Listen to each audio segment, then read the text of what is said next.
Middle ఈస్ట్లో జరుగుతున్నటువంటి యుద్ధాన్ని ఆపే సత్తా భారత్కు మాత్రమే ఉంది అంటూ ఇప్పుడు ఫిన్లాండ్ అధ్యక్షుడు అలెగ్జాండర్ స్టబ్తో పాటు ఆయన మంత్రివర్గం మరికొంతమంది యూరప్ నేతలు కూడా అదే విషయాన్ని ప్రస్తావిస్తున్నారు.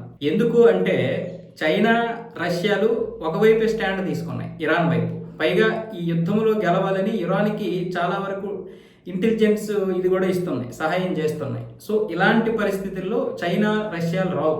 కానీ భారత్కి ఇప్పుడు ఆ సత్తా ఉంది. భారత్ అటు ఇరాన్ తోటి, అలాగే అమెరికా తోటి, ఇజ్రాయెల్ తోటి మంచి సంబంధాలు ఉన్నాయి. కాబట్టి భారత్ చెబితే ఎవరైనా వింటారు.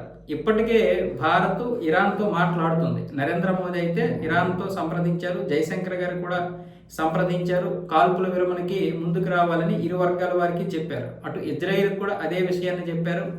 మీరు కాల్పుల విరమణకి రాకపోతే మిడిల్ ఈస్ట్ తగలబడిపోతుంది, దానివల్ల ప్రపంచమంతా కూడా మిమ్మల్ని దోషులుగా చూస్తోంది, దీనికి ఏదో ఒక విధంగా ముగింపు పలకండి అన్న విధంగా భారత్ ఇప్పటికే మాట్లాడటం జరిగింది.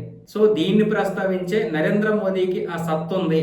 ఈ మిడిల్ ఈస్ట్లో యుద్ధం నుంచి బయటపడేటటువంటి పరిస్థితి భారత్కు ఉంది. పైగా హార్మోన్ జలసంధి నుంచి భారత్కు కూడా కీలకమైనటువంటి చమురు వెళ్తుంది. చాలా వరకు ఇక్కడ నుంచే గ్యాసు, చమురు వెళ్తుంది. కాబట్టి అన్ని దేశాల యొక్క సమస్యలు క్లియర్ అవుతాయి నరేంద్ర మోదీ కనుక మాట్లాడితే అంటున్నారు.